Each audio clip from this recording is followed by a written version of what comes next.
أسعد الله أوقاتكم مشاهدينا في كل مكان. نشرة الأخبار نقدمها لكم من الفضائية الإريترية، نسهلها كالعادة بأهم وأبرز العناوين.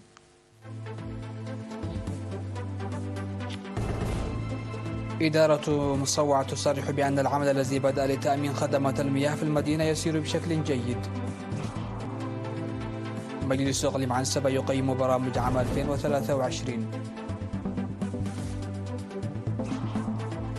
تدريب طلاب وعمال كلية التجارة والعلوم الاجتماعية بعد ريح.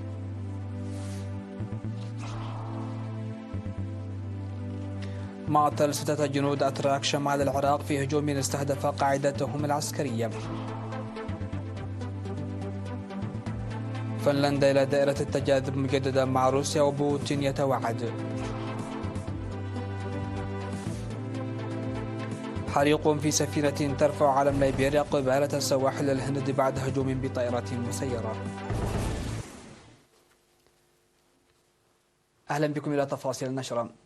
قالت إدارة مدينة مصوع خلال تقييم ومناقشة خطة عمل 2024 التي عقدت في 21 من ديسمبر الحالي، قالت إن العمل الذي بدأ لتأمين إمدادات المياه لمدينة مصوع يسير بشكل جيد. وذكر التقرير تم تقديمه خلال الاجتماع أنه بحلول عام 2023 تم مد خط أنابيب مياه بطول 21 كيلومترا من منطقة دوغولي إلى مصوع، وتم أيضا إنشاء 4 خزانات سعة كل منهما 750 مترا مكعبا في إطار مشروع الدهلم. وقال السيد تولدي تسفازجي المدير التنفيذي لمديرية مصوع إن معظم البرامج المخطط لها تم إنجازها بفضل التنسيق بين جميع الجهات المعينة، كما تم تنفيذ حملات فعالة للحفاظ على التربة والمياه في ضواحي مصوع وبيرمي وحرقيقو. وتم أيضا تقديم المساعدات المالية والمادية لضحايا الأمطار الغزيرة التي ضربت مصوع والمناطق المحيطة بها يوم 29 من مايو، بالإضافة إلى نجاح برامج التشجير. وقد حدثت تغييرات جوهرية في الخدمات الصحية بشكل عام وإمدادات المعدات والأدوية بشكل خاص، وتم إنجاز عمل كبير في رعاية ما قبل الولادة وبعدها ومكافحة الأمراض المعدية والتطعيم ومجالات أخرى، في حين تم الكشف عن تقديم جدير بالثناء لتحسين جودة ومستوى الخدمات التعليمية وزيادة مشاركة الطلاب. وبعد مناقشة التقرير طرح المشاركون زيادة عدد مرافق توزيع الغاز وتعزيز الحفاظ على التربة والمياه وإصلاح صناديق جمع النفايات القديمة والاهتمام بالمرافق الصحية والتعليمية القديمة. وفي الكلمة الختامية التي ألقاها مدير مديرية مصوع السيد هيلي أصفها، إن البرامج المخطط لها تم إنجازها بفضل المشاركة الفعالة للأهالي والتنسيق مع الجهات الحكومية. وأشار إلى أن زيادة مصادر إيرادات المدينة وإصلاح الطرق ومحطة الحافلات بمصوع وتوسعة مراكز الشتول وتعزيز الإيرادات الرياضية وبناء مراحيض عامة وغيرها هي بعض الخطط الموضوعة للتنفيذ خلال عام 2024. عقد مجلس إقليم عنسبة اجتماعا بمدينة كرن يومي 20 و21 من ديسمبر، وبحث السير تنفيذ برامج التنمية هذه السنة والمميزات والقصور في العمل. ودعا سكرتير المجلس الأستاذ سليمان محمد نور أعضاء المجلس على القيام بدورهم في خلق التحفيز من خلال تعزيز مراقبتهم لكافة البرامج المنفذة. وفي القطاع الزراعي أفاد المجلس تحقيق نتائج مرضية من الدورات التدريبية وأنشطة التوعية التي تركزت على الحفاظ على التربة والمياه وتطوير الري وتنمية المحاصيل والثروة الحيوانية وأوضاع الغابات والحياة البرية واستخدام وإدارة الأراضي والمياه. ودعا إلى تشديد المراقبة والمتابعة الجادة في المشاريع المرتبطة بالشعب وميزانيتها، وأكد على مراقبة وتشجيع استمرارية الإنجازات في مجال الخدمات التعليمية والصحية وتعزيز دعمه لتطوير الرياضة على أساس مجتمعي. وقرر المجلس العمل مع السكان لمكافحة الظواهر العرضية التي تتعارض مع قيمنا وثقافتنا، بالإضافة إلى تكثيف حملات تعزيز الكفاءة التعليمية وزيادة المشاركة المجتمعية في برامج التنمية المخطط لها.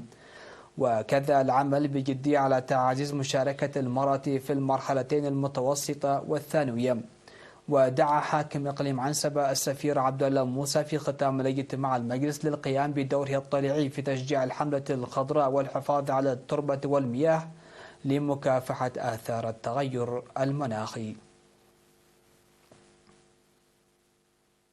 عقد اتحاد جمعيات المحاربين مؤتمره الثاني في قاعة الكونفدرالية الوطنية للعمال في أسمرة يوم 23 من ديسمبر بحضور ممثلي 44 جمعية مؤسسية.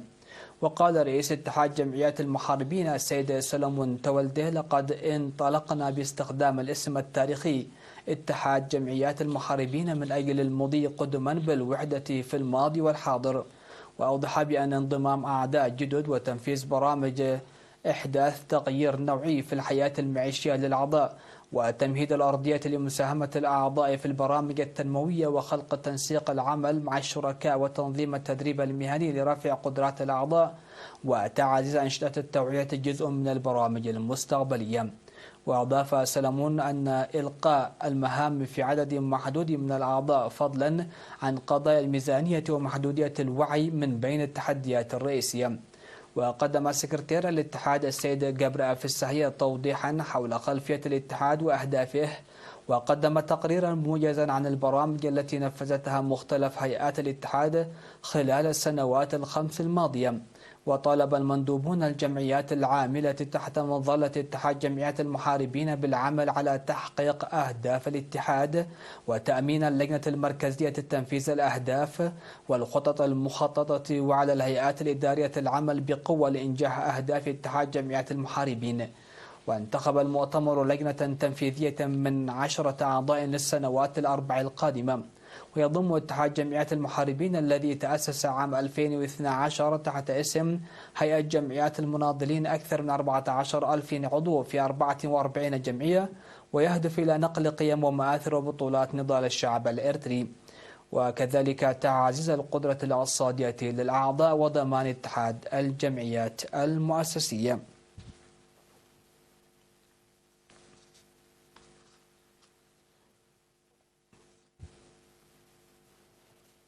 تلقى 142 طالبا وموظفا من بينهم 82 طالبة في كلية التجارة والعلوم الاجتماعية في عدقيح تدريبا مهنيا لمدة 3 أشهر إلى جانب دراساتهم الأكاديمية المنتظمة وأنشطتهم اليومية.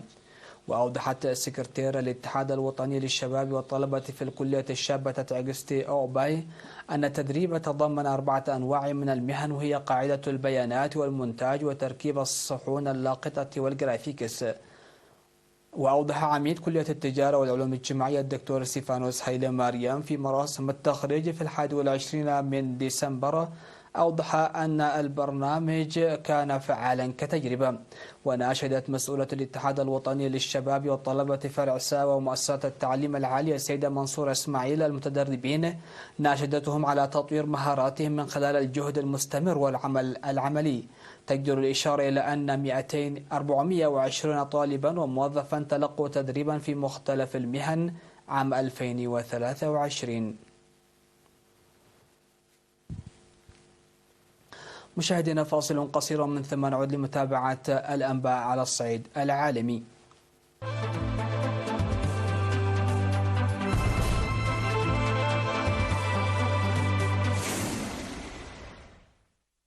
أهلا بكم. الأنباء العالمية. أعلنت وزارة الدفاع التركية أن 6 جنود أتراك قتلوا وأصيب جندي آخر في هجوم استهدف قاعدة عسكرية تركية في شمال العراق.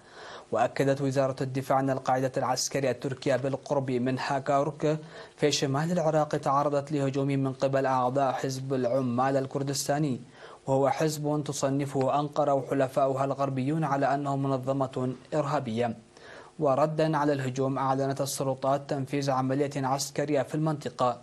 وينفذ الجيش التركي على نحو متكرر عمليات عسكرية برية وجوية لمحاربة مقاتلي حزب العمال الكردستاني وتدمير مواقعهم في شمال العراق، سواء في إقليم كردستان المتمتع بالحكم الذاتي أو في منطقة سنجار الجبلية. وأعلن حزب العمال الكردستاني الذي يخوض نزاعا مسلحا ضد السلطات التركية منذ عام 1984 مسؤوليته في أكتوبر عن هجوم استهدف مقر وزارة الداخلية في أنقرة وأدى إلى إصابة شرطيين 2. دخل ملف انضمام فنلندا إلى حلف الشمال الأطلسي الناتو إلى دائرة التجاذب مجددا بين موسكو وهلسنكي بعد تهديد الرئيس الروسي فلاديمير بوتين بأن هذه الخطوة ستؤدي إلى مشاكل بين البلدين، متوعدا بالرد على ذلك بإنشاء منطقة لينينغراند العسكرية. ويشكل ذلك أول تعليق روسي على هذا المستوى بعد أن وقعت فنلندا الأسبوع الماضي مع الولايات المتحدة اتفاقا لتعزيز التعاون العسكري بين البلدين، ويتيح لواشنطن حق استخدام 15 قاعدة عسكرية في الدولة الإسكندنافية.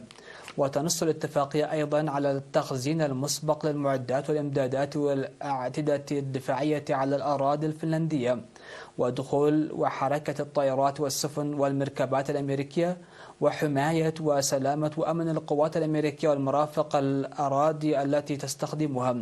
ويأتي تحذير الرئيس الروسي كذلك في وقت تشهد فيه العلاقات بين موسكو وهلسنكي توترا شديدا، لا سيما بعد إغلاق السلطات الفنلندية مؤخرا جميع النقاط الحدودية مرة أخرى مع روسيا. تعرضت سفينة تجارية مرتبطة بإسرائيل لهجوم بطائرة مسيرة في المحيط الهندي ألحق بها أضرارا من دون أن يتسبب بسقوط ضحايا، وذلك وفق ما أفادت وكالتان بحريتان. وأكدت وكالة عمليات التجارة البحرية البريطانية أن الهجوم أدى إلى اندلاع حريق على متن السفينة، بينما أشارت شركة أمبر البريطانية للأمن البحري إلى أن السفينة ترفع علم ليبيريا لكنها مرتبطة بإسرائيل.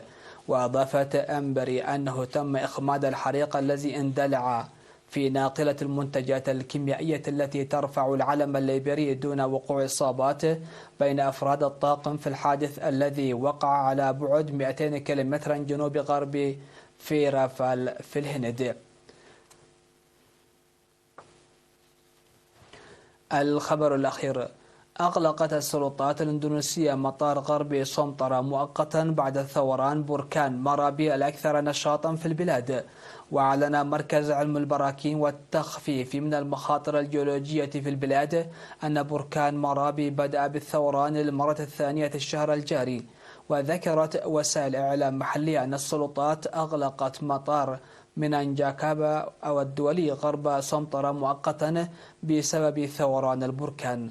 وبينما لم يتم الإبلاغ عن أي وفيات أو أضرار في البنية التحتية، حذرت السلطات المحلية السكان والسياح بتجنب المناطق المتأثرة من البركان.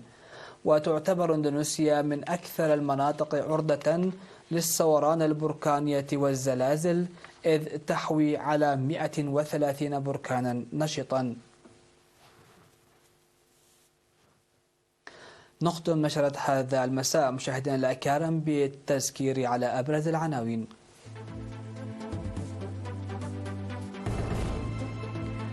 إدارة مسوعة تصرح بأن العمل الذي بدأ لتأمين خدمات المياه في المدينة يسير بشكل جيد. مجلس إقليم عنسبة يقيم برامج عام 2023.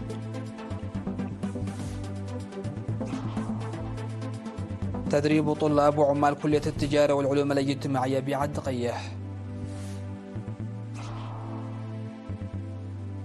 مقتل 6 جنود أتراك شمال العراق في هجوم استهدف قاعدتهم العسكرية. فنلندا إلى دائرة التجاذب مجددا مع روسيا وبوتين يتوعد. وحريق في سفينة ترفع علم ليبيريا قبالة سواحل الهند بعد هجوم بطائرة مسيرة.